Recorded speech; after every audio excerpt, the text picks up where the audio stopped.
په درنو کارونو بوختو ماشومانو حرفوي زده کړې بشپړې کړې. دلته په ننګرهار کې د کار او ټولنیزو چارو ریاست او د ماشومانو د ساتنې نړیوالې مرستندویه ادارې په مالي او تخنیکي همکارۍ 115 نجونو او هلکانو د خیاطۍ، موبایل جوړولو او بیگ جوړونې برخه کې 6 میاشتنۍ زده کړې بشپړې کړې. مسؤلین وایي په دغه کسانو د فراغت سندونو ترڅنګ کاري وسایل هم وویشل. ماشومانو د ساتنې نړیوالې ادارې له لوري د دوی په تخنیکي په مالي مرسته باندې 115 تنه د 4 مختلفو حرفو څخه نن په عمل کې فارغ شو چې دوی تقریبا 6 میاشتې زده کړې کړې وې. د هغه نه وروسته نن فارغ شو او دوی په عمل کې ورته د حرفې مناسب کټ هم ورته ورکول شو، تقریبا چې د 10,000 افغانۍ معادل کټ دی.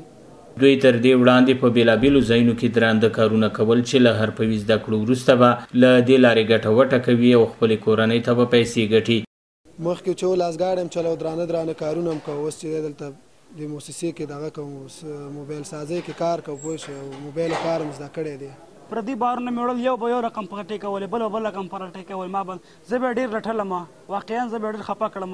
اوس الحمدلله موږ 6 میاشتې درس ویلې او د 6 میاشتو نه چې دا ده چې اوس موږ الحمدلله دکان کولی شو چې موږ چې د دکان خلاص کړو او کورنۍ ته نفقه وګټوله. د ماشومانو د ساتنې نړیوالې ادارې مسؤلین بیا دغه کسانو ته په 6 میاشتو کې د ښې مسلکي روزنې د ورکړې خبره کوي او زیاتوي چې هر یو یې اوس کولی شي د خپلې کورنۍ د ځان بساینې لپاره کار وکړي.